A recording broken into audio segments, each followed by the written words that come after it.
Obrigada, presidente. Antes de entrar no que eu tinha preparado para falar aqui no pequeno expediente, que é a respeito do relatório final da CPI da Mulher, vou pontuar algumas coisas aqui em relação ao que foi dito pelos dois vereadores que me antecederam. Primeiro, em relação ao carnaval. Quanto ao contrato com a empresa Dream Factory, 3 ou 4 secretários municipais, além do que foi protocolado no Ministério Público, 3 ou 4 secretários municipais foram convocados para vir à Comissão de Constituição e Justiça para prestar esclarecimentos sobre esse caso. E trouxeram todos os documentos, os mesmos que foram apresentados ao Ministério Público, demonstrando cabalmente que não houve nenhum tipo de favorecimento. Fica totalmente demonstrado. Foi muito convincente. Inclusive, a Comissão de Constituição e Justiça não é composta só por vereadores da base do governo, aliás, como nenhuma das comissões, e as explicações foram aceitas com satisfação, no sentido de que ninguém considerou que faltaram esclarecimentos. Em relação ao xixi na rua, isso não pode ser considerado perseguição ou persecutório contra os foliões. A rua não é da prefeitura, a rua é de todas as pessoas. E a gente não pode aceitar com a maior naturalidade que os homens achem natural se aliviar em qualquer lugar. E eu não estava aqui na época que a lei foi aprovada, mas eu teria votado favoravelmente. Significa até uma complicação para a prefeitura, sempre é uma complicação saber como multar uma pessoa física. Tanto é que muitos já discutiram, aprovaram, propuseram multa para quem joga lixo na rua, a pessoa física, né? E é difícil fazer isso, é difícil a logística de saber quem é que é o agente vistor que vai estar lá na hora, que vai autuar o cidadão em flagrante para que ele depois pague os R$500.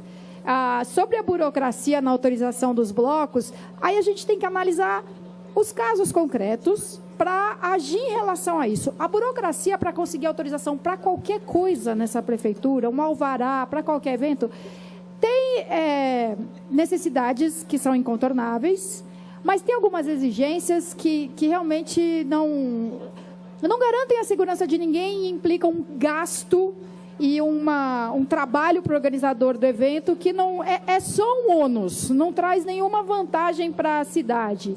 Então, isso precisa ser avaliado, porque a maioria absoluta dos blocos participou de reuniões, os secretários receberam os blocos, negociaram isso desde o segundo semestre do ano passado e atenderam também a uma demanda da sociedade.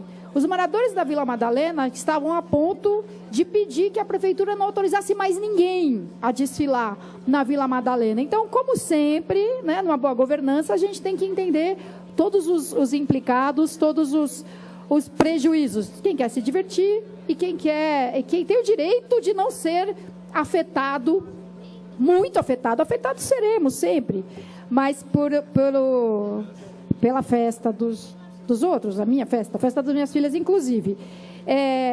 Agora, claro, dizer que não tem nenhuma irregularidade no procedimento de escolha para a contratação da empresa responsável por dar o apoio na organização do Carnaval de Rua, não significa que não é gravíssimo o fato de alguém morrer eletrocutado na rua porque encostou num poste com fiação mal instalada e não autorizada e tudo mais. Mas, de novo, o caso do assassinato no posto de gasolina não pode ser imputado às autoridades. Ali foi um episódio de violência absurdo, mas que não tem relação com a organização ou falta de organização do Carnaval. Quanto ao bloco Porões do DOPS, é uma aberração. Eu já tive várias ocasiões para dizer aqui que não existe liberdade de expressão absoluta.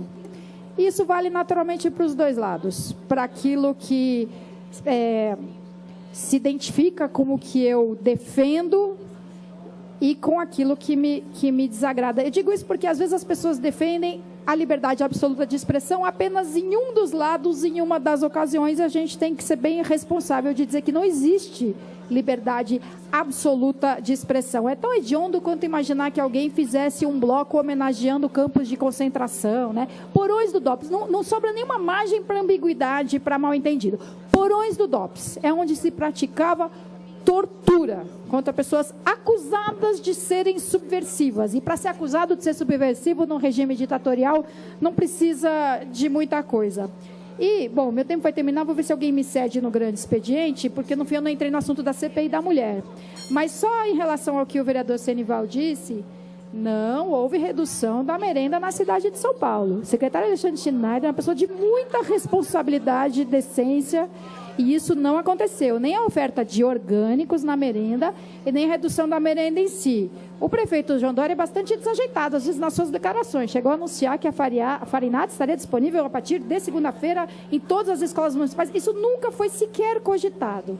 E a merenda continua com excelente qualidade. Essa é uma conquista histórica na cidade de São Paulo. E isso foi mantido e não retrocedeu. Muito obrigado, vereador presidente.